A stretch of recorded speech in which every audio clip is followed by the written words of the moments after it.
ओम शांति।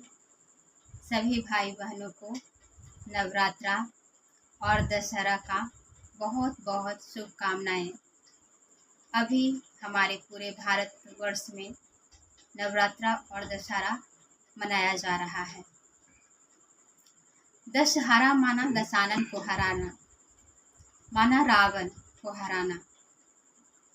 रावण कौन है? रावण हमारे अंदर का अवगुण, काम, क्रोध, लोभ, मोह, अहंकार, छल, कपट, ईर्ष्या, द्वेष, नफरत, बैर, विरोध, ये जो हमारे अंदर का अवगुण है, उस पे विजय प्राप्त करने के लिए हम 9 दिन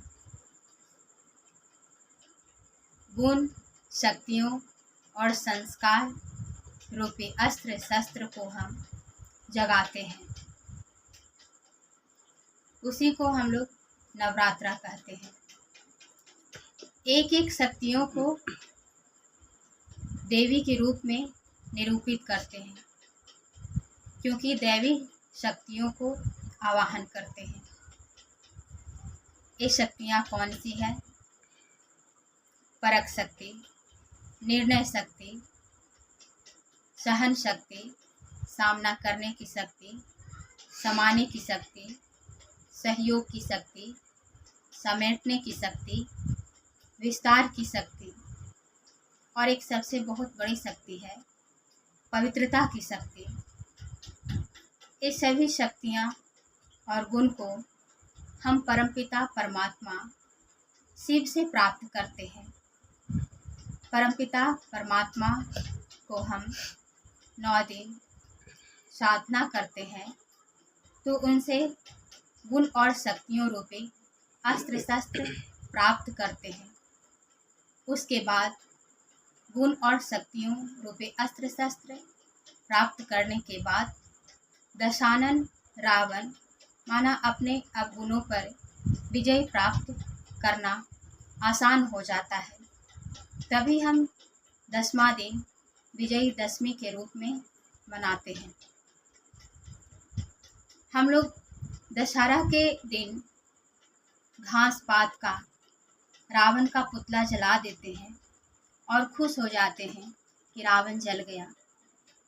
लेकिन यथार्थ सत्य ये है कि घास पात का पुतला जलाने से रावण जलता नहीं है। रावण तो हमारे अंदर का जो अवगुण है उसको कहा जाता है, और उसको जलाने के लिए शिव परमात्मा को आवाहन करते हैं और शिव परमात्मा को याद करके उनकी शक्तियों को हम अपने अंदर जागृत करते हैं।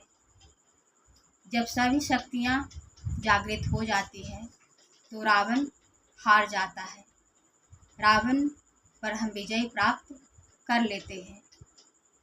और दुर्गा का मतलब ही यही होता है, जो शिव से शक्ति प्राप्त करके अपने अंदर के दुर्गुणों पर जो विजय प्राप्त करती है, उसे हम दुर्गा कहते हैं।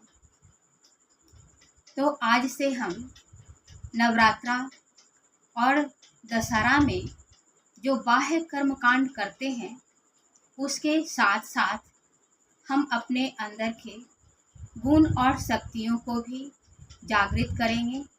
परमपिता परमात्मा की याद से धारण करेंगे और अपने अंदर का जो रावण है उस पे हम विजय प्राप्त करेंगे। तो ये सच्चे रूप में नवरात्रा और दशहरा का अर्थ सार्थक हो जाता है। ओम शांति।